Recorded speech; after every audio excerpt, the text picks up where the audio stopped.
founder of Girl Plus Kingdom TV and getting. We also talk about health and wellness, beauty, and so much more. So if that's something you're interested in, and if you want to grow and learn more about how to really walk this life out as a leader and as a person that knows that you were meant for more, built for more, then this is the channel for you.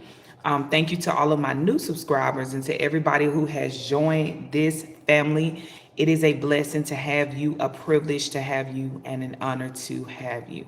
Thanks to all of those of you who continually tap in every week when I go live. I typically go live every week, and so I ask that you guys would subscribe and then turn on the notifications bell so every time I upload a new video, you guys will know that I have uploaded a new video. And so, yeah, as you can see in today's topic, we are discussing getting up after a heartbreak. How do you get back up after a heartbreak?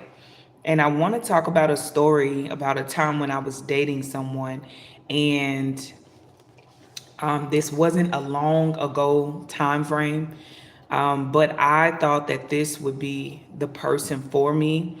I thought that we would go far. I think he was the first person I actually could say, like, I really opened myself up to in a way where we went pretty deep.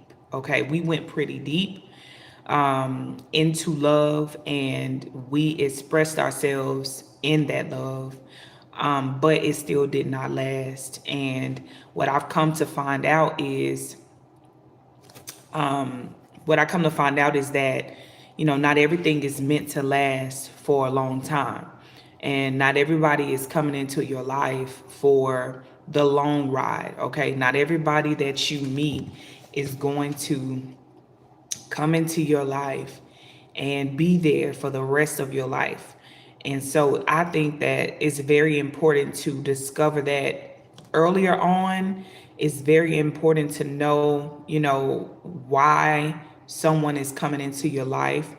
Hey, Jake, it's very important to know why somebody is coming into your life and why God allowed you to meet that person. Because I think when that happens, then that brings, more clarity so that you are not, dating somebody that you are supposed to actually minister to.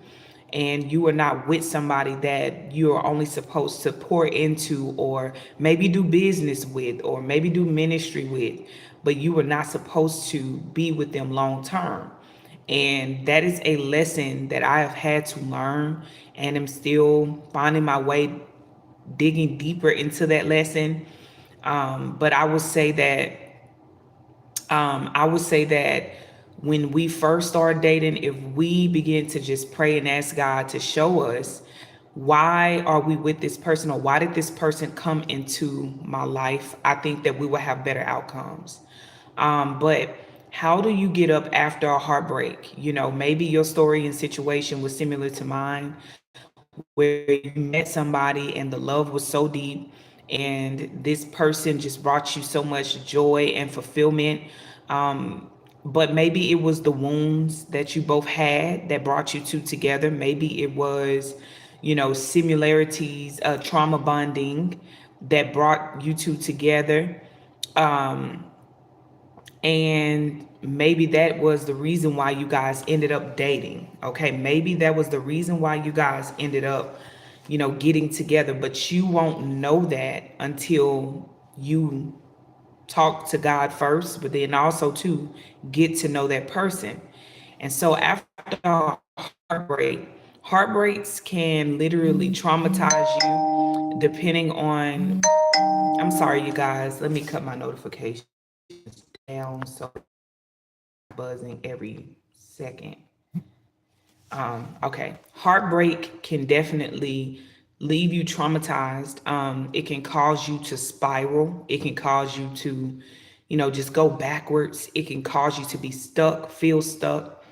It can cause you to feel paralyzed, And so, how do you move out of that place? Because when you really love somebody and you are into the relationship and you've given your all and you were the lover girl, you were the lover boy, and then all of a sudden this person decides that they no longer want, the relationship, or they decide not to put in effort anymore, or you decide not to put in effort anymore.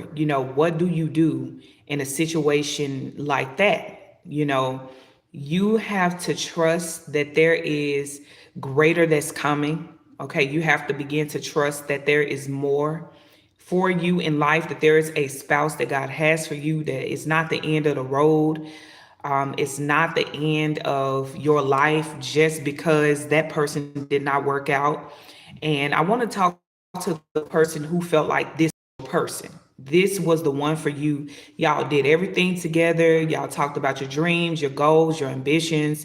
You laughed with this person. You cried with this person. You showed them sides of you you've never shown anybody. They've shown sides of themselves they've never shown anybody.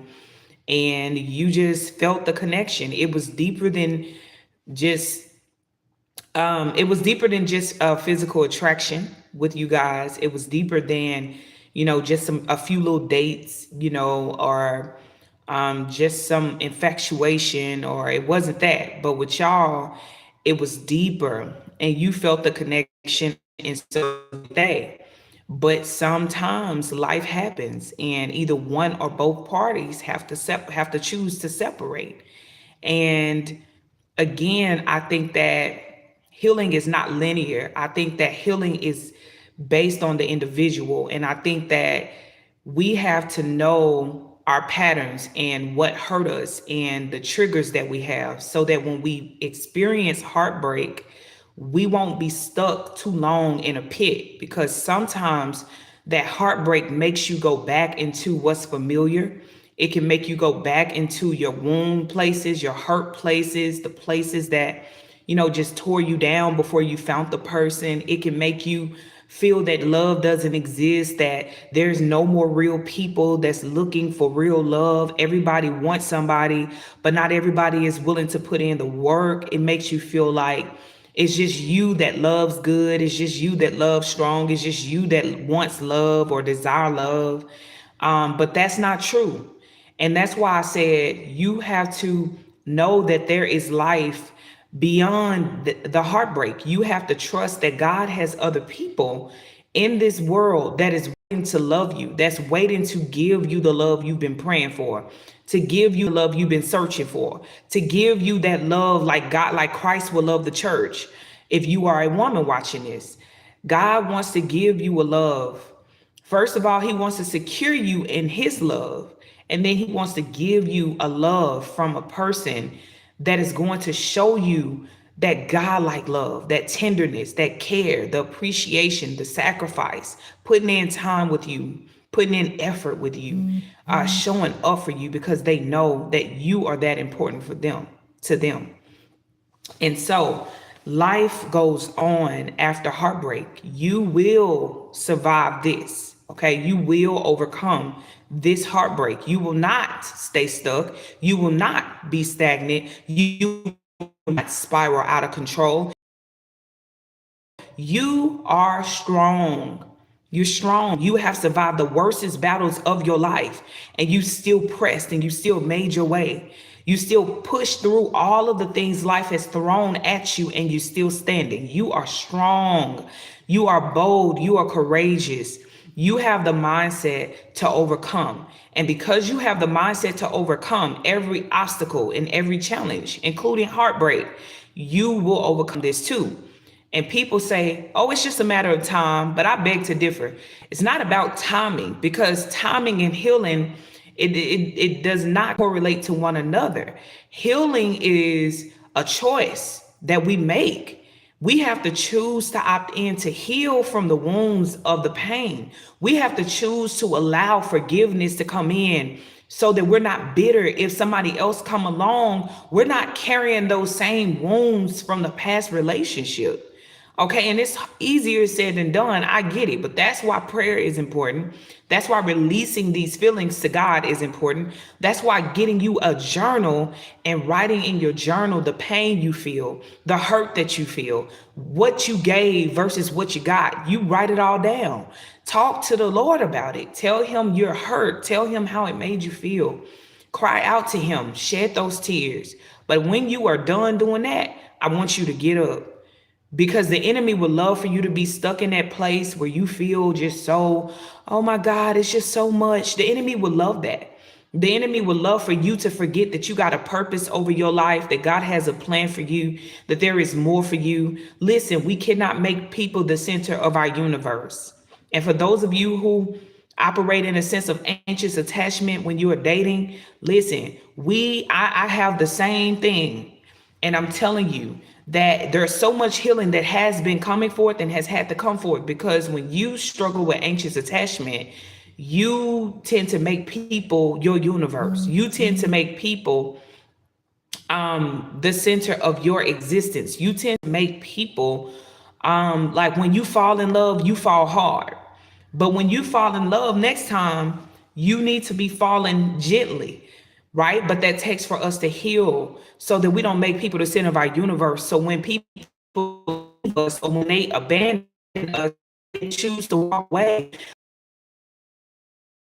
right? Because we understand that things happen, life happens, and we decenter people because people are not the center of our universe. Only person who should be the center of our existence is God. He's the only one. And then after God, then he will send somebody. Then you can love somebody from a whole place. Then you can love yourself from a whole place. And it is a challenge that I work on every day, even in my current relationship. I